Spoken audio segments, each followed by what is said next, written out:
Well, welcome to Did You Know Part 2. I'm calling this the Advanced Edition because in this video we're going to be looking pretty deeply into the specifics as are found in the funding manual section that deals with home ed funding. If you want to follow along, I've provided a PDF download from the website where you found this video, and you can download that and follow along as I go through pages 30 and 31. As I looked through this, I found 8 items that are new and that are important to you, the parent, to know for this school year, which is 2020-2021. So let's jump right in. We'll just start at the top. And the very first one out of the 8 deals with something that's very familiar with most home ed families, and that is the 50-50 split of funding. I'll go ahead and read that from the very top. It says, for each home education student, the school jurisdiction is provided 50% of the funding to support the home education student, and 50% of the funding is provided to the parent or guardian for reimbursement for instructional materials and services, etc., etc. So that part hasn't changed. What's changing, or what's a bit confusing in this funding manual, is that at this very top of the section that deals with home ed funding, we're told that very specifically the school authority gets 50%, which is an exact amount, gets 50%, and you, the parent or guardian, will get 50%. So there's no room for negotiation of these percentages. It's 50% to the school authority, 50% to the parent or guardian. However, we'll skip down to number 6, and it says, in reference to this 50-50 split, it says the school authority must offer to the parents of a home education student no less than 50% of the home education funding. That's a big difference between saying you, the parent, will get 50%. You, the school authority, will get 50%. Just a few numbered items down, we're told, no, as a school authority, I'm told that I have to, well, don't have to, but I am to give no less than 50% of the home ed funding to the parent. So that's different than an exact amount. So it's, in one section, it's 50% only. In this line, it's no less than 50%. So 50% all the way up to 100% possibly. And then on page 31, on number 13, Alberta Ed says, forget percentages, we're going to tell you an exact dollar amount. Reimbursements to parents of students in the home education or shared responsibility program may not exceed $850 in value per year. So that's a big difference between you will get exactly 50%, you'll get at least 50%, maybe more, and then on the next page it's, oh, you're going to get no more than $850. So not real clear guidance on the funding manual, or in the funding manual, for what we are trying to provide to the parents. Here at we will be following the very top instruction, which is 50% to you, the parent, and 50% to the school authority, so that we have funding to operate the program, you have funding to essentially operate your program or buy the materials for your education program. So all that is number 1. So hopefully, well, if you have any questions, let me know, because that is confusing. All right, still in that top section, the second thing that's new for next year is this statement. Furthermore, parents who submit receipts for at least 75% of eligible expenses will receive the entire $850. So 75% of $850 is your magic threshold, after which we can essentially cash you out, right? So once you've reached 75% of $850, and this, we're going to have to work through this, but I'm assuming it's 75% of the entire pooled family account. I think that's safe to assume. But once you've spent 75%, sent receipts for, been approved for 75% of your reimbursement amount as a family, then we, the Home Ed Authority, can pay out to you the remaining 25% or less without any more receipts needed from you.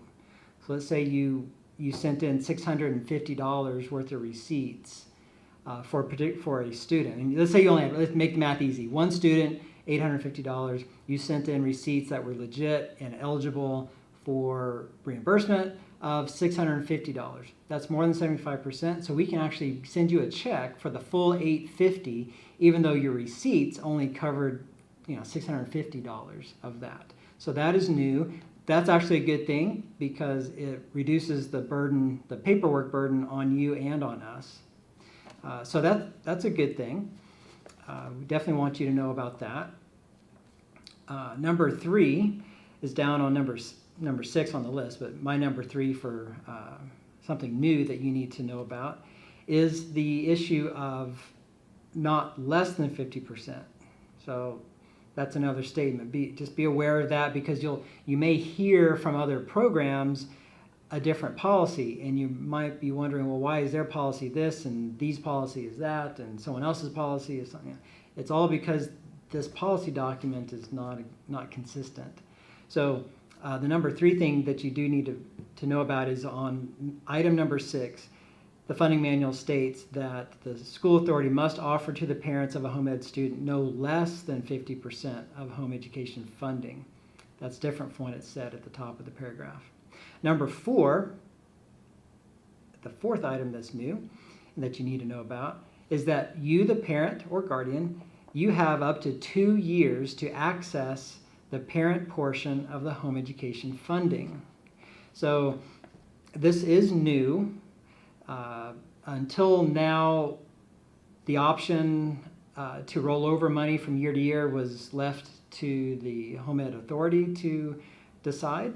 But Alberta Ed has put it into the rule book that each home ed program must allow a parent to essentially have 2 years to spend the $850 if we're using this year's dollar amount per child. So it's $850 during the current school year plus 1 more year in the preceding year. So 2 years total. It's not 1 year current school year plus 2 years. It's 1 year current school year plus 1 more year. So that's 2 total in order to spend the full amount per student.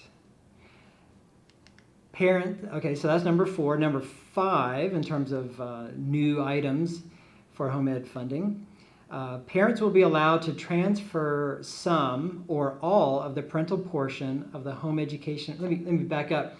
In another video here in this series, I talked about how, or Natasha talked about how the home ed students' funding, all their funding is pooled together in a family account. It's not, let's say you have 4 children, you don't have 4 separate accounts to keep up with. We don't have 4 separate accounts for you to keep up with.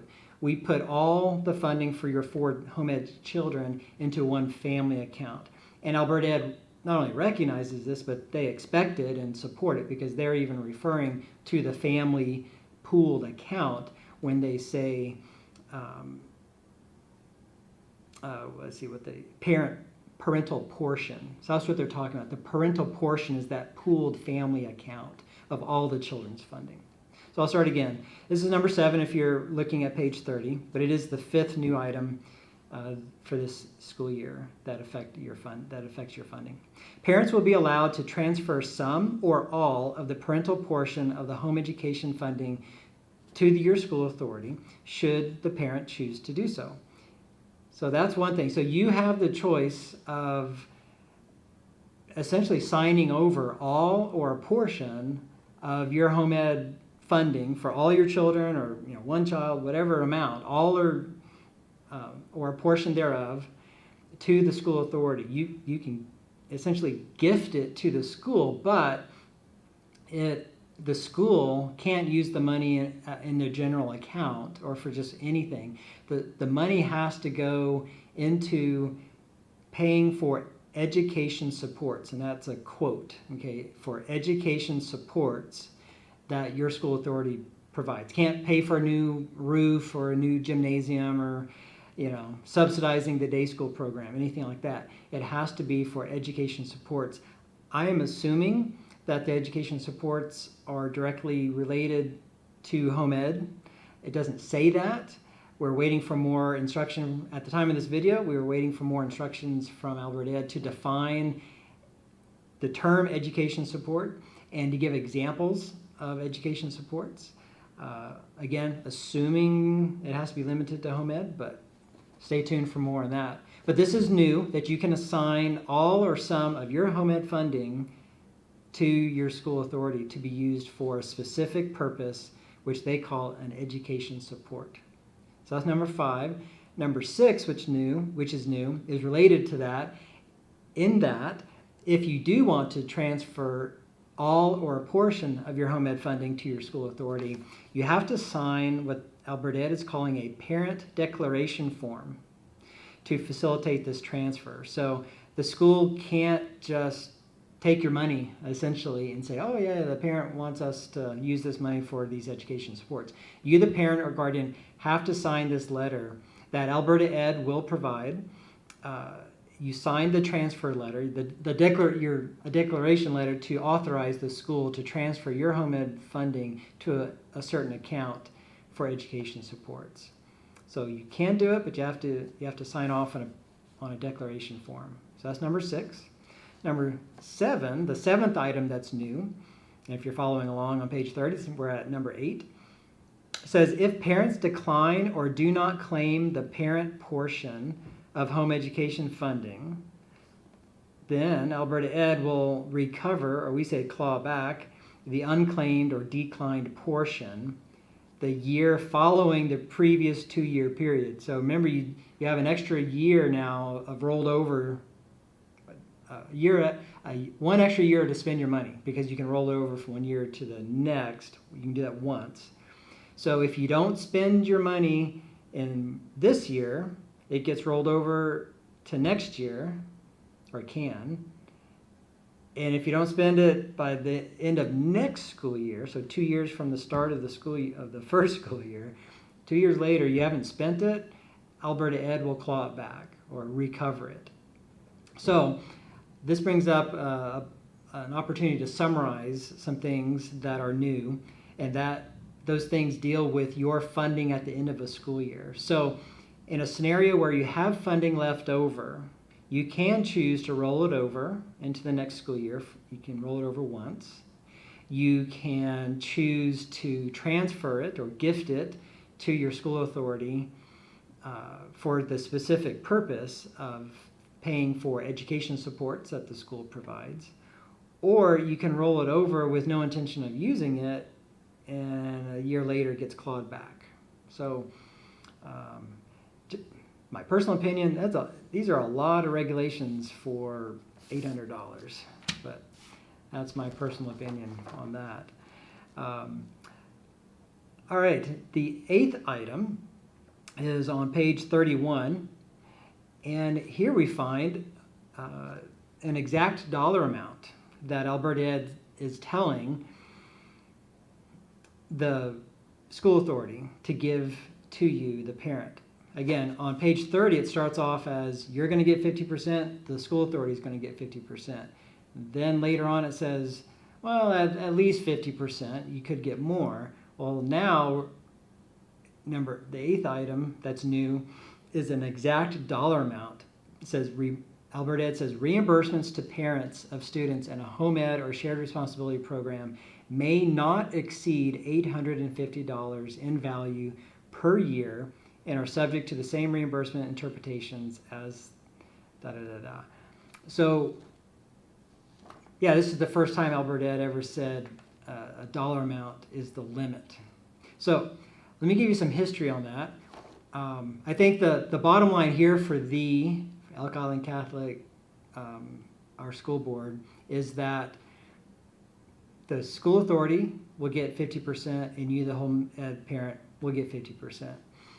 my personal opinion as to why number 13, and if you're following along, number 14, and we'll get to that in a second.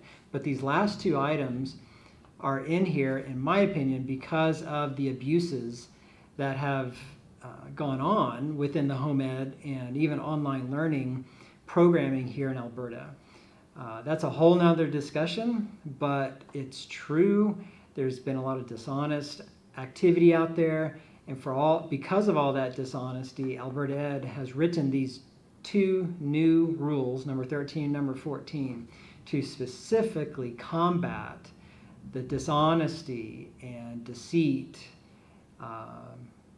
that has gone on quite openly, unfortunately, for many, many years. So hopefully these rules, which I certainly fully support, number 13 or 14, hopefully these rules will stop the dishonest activity that's been going on in Alberta for far too long. So number 13 puts a dollar amount limit, and it's interesting because the limit is not only, well, the limit is $850, but what Alberta Ed says will be included in that $850 is very important too, because it says whether they, meaning the purchases that go toward that $850 value, whether they are reimbursements ordered by purchase order or directly procured by the school or district. What it's talking about here is these ways of procuring reimbursements, purchase orders. Now this would be a dishonest purchase order that went around the established home education purchase order system, which we offer. Many legit, honest, great home ed programs here in Alberta offer purchase order numbers. This is talking about a purchase order system that is designed to hide the purchase within a district's purchasing system. It's not the home ed purchase order that's the issue. So Alberta Ed goes out of its way to say, we know who's been doing these dishonest activities, and they realize that these dishonest people, these bad players, have been using reimbursements, purchase orders, and direct procurement by the school and district as ways to hide the actual value of funding that really does end up in the hands of the parent. So that's why those examples are in there. And that's, if you were to read this, which I know many of you won't, and you wouldn't need to, it's the funding manual, we read it, but if you were to read it, it might seem odd that they would actually get these or put these examples in there. Well, that's the history behind this rule. Number 9, which is kind of a bonus item I'll throw in here, even though what's interesting to me is that number 14 does not apply to home education at all, and yet this strong worded rule is included in the section in the funding manual that covers home education. Interesting. I'll read it to you. Number 14, school authorities are not permitted to provide funding, whether by reimbursement, here we go, the ways that have been used to hide this these dishonest ways of getting money to the parent, or in lieu of cash equivalents. We'll buy it for you, but you technically didn't buy it. We'll buy it for you. Those kind of games that were being played. So anyway, let me back up. School authorities are not permitted to provide funding, whether to the parent, whether by reimbursement, purchase order, or direct procurement, to students or families in cases where a student is enrolled in an online or regular school program. Again, why is that rule that applies to online learning or regular, meaning bum and seat, physical on-site campus programs, why is that included in a home education section of funding? I'll give you my personal opinion on that, and that is because the problems that preceded these rules were so grave that Alberta Ed wants to put this rule in the home ed section, because Alberta Ed knows that home ed families oftentimes use online learning programs and have maybe a sibling or a child in an online learning program and perhaps one in home ed. So home ed families use online learning schools and programs. So I believe Alberta Ed just wanted to put this in there to tell us to perhaps inform our families, because online and home ed are quite intertwined. A lot of home ed program, a lot of school authorities like us offer both online learning and home ed. So they're not the same, obviously. Online learning and home ed, completely different programming, but they're related and commonly found together under the same roof in a school authority. So anyway, history on number 13 and 14 is that if you're in the past, a lot of abuses were going on, and Alberta is trying to shut the door on those abuses, which that's a whole nother discussion. If you really want to talk nuts and bolts on that, certainly give me a call. Be more than happy to talk with you about it. But those are the 8 things that I believe that you need to know going forward into this 2020-21 school year. And these things directly affect your funding and how you can access it. This has been a lot of information. This is a lot of new information for us too.